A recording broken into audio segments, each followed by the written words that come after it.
মাজার ভাঙবেন, এটা তো একজন দেশের সচেতন নাগরিক হিসাবে এটা আমরা মেনে নিই না। সরাসরি হেফাজতের অরাজনৈতিক সংগঠন রাজনৈতিক হিসাবে থাকবে।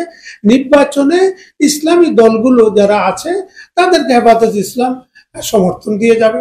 স্বৈরাচারের পতন হয়েছে, আর নতুন কোন নব্য স্বৈরাচার এ দেশে মাথা ছাড়া দিয়ে উঠবে না ইনশাআল্লাহ। আসসালামু আলাইকুম রহমতুল্লাহ।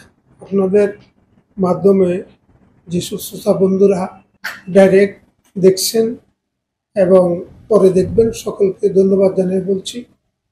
আসলে আইন শৃঙ্খলা বাহিনী যে আইন শৃঙ্খলা রক্ষা করবে সেটা তাদের দায়িত্ব, ঠিক, কিন্তু আমরা দেশের সচেতন নাগরিক হিসেবে, একজন দেশ প্রেমিক হিসেবে আমার আপনার দায়িত্ব আছে দেশের আইন শৃঙ্খলা নিজের থেকে নিজের উদ্যোগে রক্ষা করা, হেফাজত করা, এবং সাথে সাথে আইন শৃঙ্খলা রক্ষা বাণিজ্য যারা আছেন তাদের সহযোগিতা করা।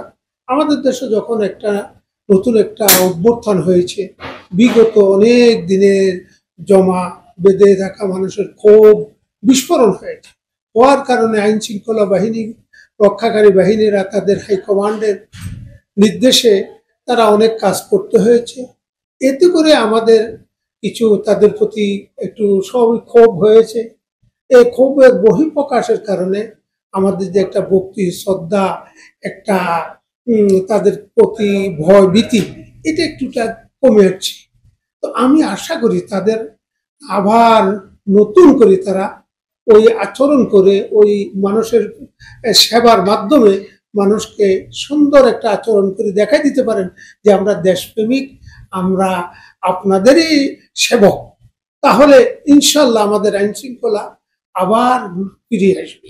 সংখ্যালঘুর উপর হামলা, এটা এক নম্বর কথা হলো, আমাদের কোন সংখ্যালঘু যে ধর্মাবলম্বী হোক, সেই দেশের নাগরিক, সে যেরকম আমরা সংখ্যাগরিষ্ঠ যারা মুসলমান আছি, আমাদের যতটুকু নাগরিক সুবিধা অধিকার, তাদেরও ইসলাম এবং দেশ এবং গণতান্ত্রিক একটা সংবিধান তাদেরকে কি দিয়েছে, সে অধিকার দিয়েছে। এখন যা কিছু বলতেছেন যে তাদের উপর হামলা হচ্ছে, এটা আসলে কতটুকু সত্য, যে এরকম বিচ্ছিন্ন দুই একটা ঘটনা আগেও ঘটছে, বর্তমানও হচ্ছে, ভবিষ্যতে যে হবে না তাও বলা যায় না, কিন্তু আমরা আশা করি ভবিষ্যতে একবার এটা পুরা শূন্যর কোঠায় আসবে। কেউ কারো ধর্মের উপরে বা সংখ্যা গরিষ্ঠ হোক লঘু হোক, কেউ কারোর উপর হামলা করবো না, আমরা প্রত্যেকের জানমালের হেফাজত করব। আর এটা আমার মনে হয় কিছু লোক এটা রাজনৈতিক একটা খেলার দেওয়ার জন্যই এই পায়তারাটা করছে। আমরা আশা করি তাদের ওই পায়তারা, ওদের ওই সুদূর প্রসারী পরিকল্পনা এই দেশবাসী অতীত নেই, সামনে গ্রহণ করবে না, এবং তাদের কোনো এজেন্ডা বাস্তবায়িত হবে না। স্বৈরাচারের পতন হয়েছে, আর নতুন কোন নব্য স্বৈরাচার এ দেশে মাথা ছাড়া দিয়ে উঠবে না ইনশাআল্লাহ। এবং যদি উঠে, দেশবাসী যেরকম ভাবে 24-এ ছাত্র জনতা এদেরকে প্রতিরোধ করেছে, কঠিনভাবে প্রতিরোধ করবে ইনশাআল্লাহ। মাজারের মধ্যে যদি কেউ অনিসলামী, অসামাজিক কিছু কাজ করে, ইসলাম বহির্ভূত বা অসামাজিক কোনো কাজ করে, সেটা আমরা কেউই গ্রহণ করি না, কেউ মেনে নিতে পারি না। আর আমাদের দেশে কিছু মাজারে এরকম হয়, তাই বলে মাজার ভাঙবেন, এটা তো আমরা একটা ভালো একটা ভদ্র মানুষ হিসাবে, একজন দেশের সচেতন নাগরিক হিসাবে এটা আমরা মেনে নিই না। এটা যদি দেশ যখন পুরো ইসলামী শরীয়ত সম্মতভাবে দেশ যখন আপনার চলবে, তখন ইসলামের শরীয়তে মাজারের ব্যাপারে যে বিধান, সে বিধান মোতাবেক সুন্দরভাবে পরিচালনা করবে। আর আপনার একটা কবরস্থান, মাজার মানে একটা কবর, আর কবরের তো সম্মান করতেই হয়, কবরের সম্মান করতে হয়। কবরে তো আপনার আমরা কবরে ভাঙবো, কবরে অসম্মান করব, এটা তো ইসলাম সমর্থন করে না।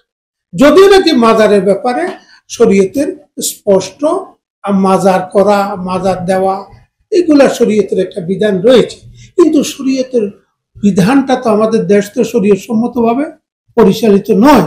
তাইলে আমি পরিপূর্ণভাবে শরীয়ত সম্মতভাবে দেশ যখন নাই, তা আমি কিভাবে সেটা এই দেশে প্রয়োগ করব? তাই আমি আশা করি মাজার হোক বা কোনো স্থাপনা হোক, এগুলার উপরে কেউ হামলা করবে, এটা আমি ব্যক্তিগতভাবে এবং আমাদের সাংগঠনিকভাবেও আমরা এটা সমর্থন করি না।